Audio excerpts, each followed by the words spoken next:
পরমাই তার যমজ বোন জানতে পেরেই মায়ের কাছে পরমাকে ফিরিয়ে দিল সুদীপা। হ্যাঁ বন্ধুরা, এমনটাই দেখতে পাবো আমরা অনুরাগের ছোঁয়া ধারাবাহিকের আগামী পর্বগুলোতে।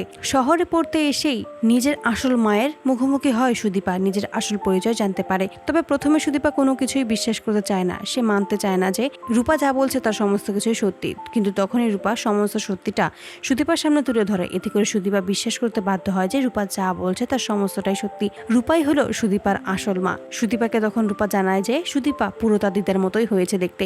এতে করে সুদীপার আগ্রহ জন্মায় তার দিদাকে দেখার জন্য। তাই রূপা সুদীপাকে নিয়ে সেনগুপ্ত বাড়িতে এসে হাজির হয় এবং সেখানেই দিদা ওরফে দীপার ছবি দেখতে পেয়ে চমকে যায় সুদীপা। সুদীপা তখন বলে ওঠে, দিদার মতোই তো আমি দেখতে হয়েছি। তখনই রূপা বলেছে, সেই জন্যই আমি তোকে এক দেখাতে চিনতে পেরেছি, তুই যে আমারই মেয়ে সুদীপা।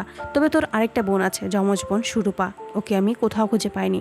ওর খোঁজ আমি এতদিন যাবৎ এতগুলো বছর ধরে করে যাচ্ছি, কিন্তু কোথাও ওর খোঁজ আমি পাইনি। তবে আমার বিশ্বাস তোকে যে দত্তক নিয়েছে সেই একমাত্র এই খবরটা জানতে পারে। এতে করে খুব অবাক হয়ে যায় সুদীপা। তাই তখনই হিমাদ্রি বাবুর কাছে সত্যিটা জানার জন্য চলে আসে, সমস্ত কথাই জানিয়ে দেয়। সুদীপা যে সমস্ত সত্যিটা জানতে পেরেছে শুনতে পেয়েই হিমাদ্রি বাবু চুপ হয়ে যায়। অবশেষে মুখ খুলতে বাধ্য হয় হিমাদ্রি বাবু এবং পরমাই যে সুরূপা সেটা সুদীপাকে বলে দেয়। পরমাই যে সুরূপা এটা জানতে পেরেই অবাক হয়ে যায় সুদীপা, আর বলতে থাকে, তার মানে আমার বোন আমার সাথেই ছিল, আমার সাথেই ওর দেখা হয়েছিল, কিন্তু আমি ওকে চিনতে পারিনি। তবে এবার আমি মায়ের কাছে সুরূপাকে ঠিক ফিরিয়ে দেবই। আমি যে মাকে প্রতিজ্ঞা করেছি, এবার তো আমি আমার কথা রাখবই।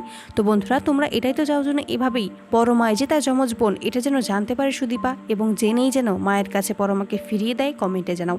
আর নিয়মিত আপডেট পেতে আমাদের চ্যানেলটি এক্ষুনি সাবস্ক্রাইব করে পাশে থাকো। ধন্যবাদ।